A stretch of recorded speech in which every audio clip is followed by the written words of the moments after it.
Put Deuteronomy 8:18. व्यवस्था विवरण 8 उसका 18 देखें। Let's see what happens when this invisible force called blessing starts to work on your behalf. देखते हैं क्या होता है जब ये अदृश्य ताकत जिसको आशीष कहा गया है आपकी जिंदगी के ऊपर काम करना शुरू करे। Are you ready? तैयार है? All right. And you shall remember the Lord your God, और तुम अपने परमेश्वर यहोवा को याद करोगे, for it is He क्योंकि वही है who gives you the power to get wealth. जो तुम्हें समृद्ध होने की ताकत देता है। For it is He क्योंकि who वही gives है। you the power to get wealth, वही है जो आपको धनवान होने की ताकत देता है, that He may establish His covenant ताकि वो अपनी वाचा को स्थापित कर पाए that He swore to your fathers. जो उसने आपको आपके What पितरों was को- God's covenant? क्या थी परमेश्वर की वो वाचा? The covenant that God had was with Abraham. God said, I will bless you and make you a blessing for the nations. वो वाचा परमेश्वर ने अब्राहम को दी थी और कहा था मैं तुझे आशीष दूंगा और देशों के लिए आशीष का कारण बना दूंगा। There are so many people.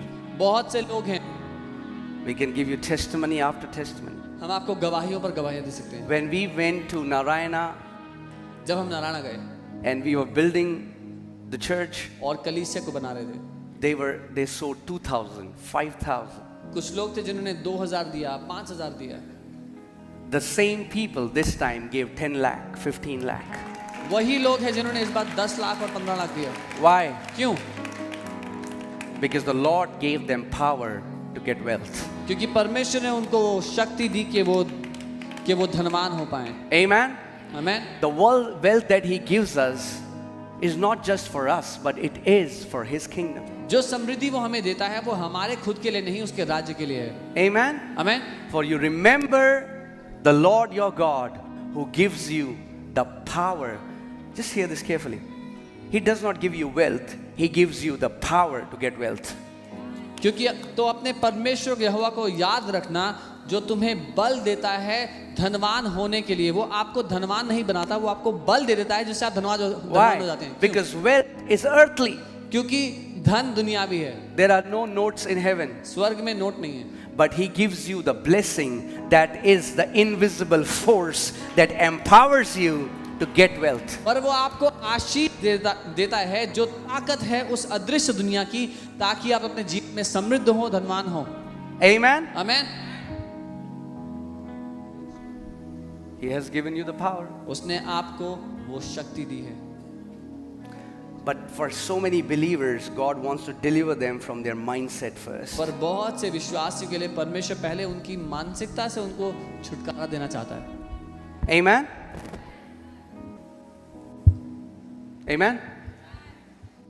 Say, I am blessed. बोले मैं आशीषित हूँ। Okay, here people are not very convinced. यहाँ Can we के लोग try it again? मानते नहीं हैं, दोबारा try Say, करें। I am blessed. बोले मैं आशीषित हूँ। Say, I am blessed. मैं आशीषित हूँ। I am blessed. मैं आशीषित हूँ। I am empowered to prosper. मैं समृद्ध होने के लिए बल पा चुका हूँ। Hallelujah. Praise God. Let's go to Genesis chapter 26. We'll see verses 12 to 14. उत्पत्ति 26 उसके 12 से 14 तक हम देखेंगे। Then Isaac sowed in that land and reaped in the same year 100-fold. फिर इसहाक ने उस देश में बीज बोया और उसी साल 100 गुना फल पाया। And the Lord blessed him. और यहोवा ने उसको आशीष दी। What happened when the Lord blessed him? क्या हुआ जब यहोवा ने उसको आशीष दी? What happens when you come under the blessing? क्या होगा जब आप आशीष के नीचे आ जाओ? Next scripture. अगली आयत। The man began to prosper. वो मनुष्य सफल होने लगा। The man began to वो prosper. उन्नति करने लगा। I pray from today you will start to begin to prosper. आमेन। मैं प्रार्थना करता हूँ कि आज से आप उन्नति करना शुरू कर दे अपने जीवन में। Amen. Amen. Amen. If you are not operating under the blessing, I pray that you will begin to prosper. अगर आप उन्नति के अधीन नहीं हैं तो मैं कहता हूँ आज से उन्नति करना शुरू कर दें। Not only he began to prosper, the Bible says, and he continued prospering until he became very prosperous. सिर्फ इतना ही नहीं लिखा कि उसने उन्नति की, वो उन्नति करना शुरू किया, उन्नति करता गया और तब तक उन्नति करता गया जब तक वो बहुत ज्यादा समृद्ध ना हो गया। Amen.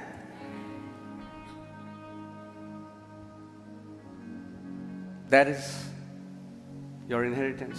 यही आपकी विरासत है। Say, I shall be greatly prosperous. And I shall be a blessing to nations. बोले मैं महान रूप से समृद्ध होऊंगा और देशों के लिए आशीष बनूंगा।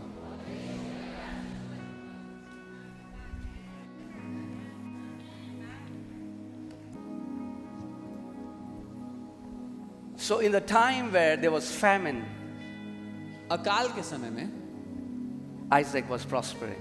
इसहाक समृद्ध हो रहा था।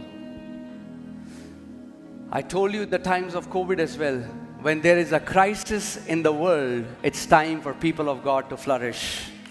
मैंने आपसे कोविड के समय में भी कहा था, जब दुनिया में समस्या का समय होता है तो परमेश्वर के लोगों के लिए सफलता का समय होता है। Amen. आमीन। Now everywhere they are screaming recession, recession, recession. Rejoice because the time of great wealth transfer is here.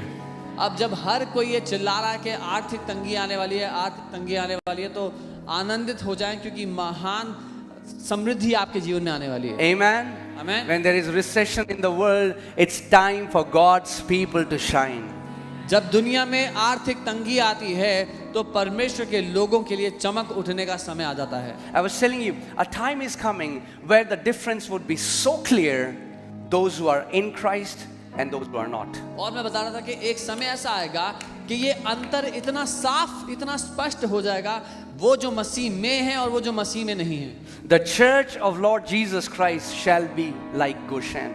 मसीह यीशु की कलीसिया गोशेन की तरह होगी। There can be weeping and gnashing of teeth outside in the world, but there will be rejoicing and celebration in God's people. जब दुनिया में रोना और दांत पीसना होगा, परमेश्वर के लोगों के बीच में आनंद मनाना और उत्सव मनाना होगा। Amen. Because what can afflict others is not allowed to afflict you in Jesus' name. क्योंकि वो जो दूसरों को सता सकता है, उसको अनुमति नहीं है कि वो आपको सता सके। Amen. Because you are not ordinary people. क्योंकि आप साधारण लोग नहीं हैं। He has given you power and dominion. उसने आपको ताकत दी है, राज्य दिया है। He gave you His authority. उसने आपको अपना अधिकार दे दिया है। Amen. But you cannot walk in authority with a closed mouth. लेकिन एक बंद मुंह के साथ आप अधिकार में नहीं चलेंगे। You cannot walk in authority and dominion with a closed mouth. अधिकार में और राज्य में एक बंद मुंह के साथ आप नहीं चल सकते। If you can take care of these two things, अगर इन दो चीजों को आप ध्यान रखें, you are sorted for life. तो जिंदगी भर आपके लिए सही हो जाएगा सब कुछ। What you believe in your heart पहला अपने दिल में आप क्या मानते हो, and what you confess with your और mouth. दूसरा अपने मुंह से आप क्या बोलते हो। Everything falls into place because of what you are constantly believing and you're constantly speaking. आपकी जिंदगी का हर एक क्षेत्र अपने सही स्थान में आ जाएगा लगातार जब आप देखेंगे कि आप क्या मानते हैं और क्या बोलते हैं।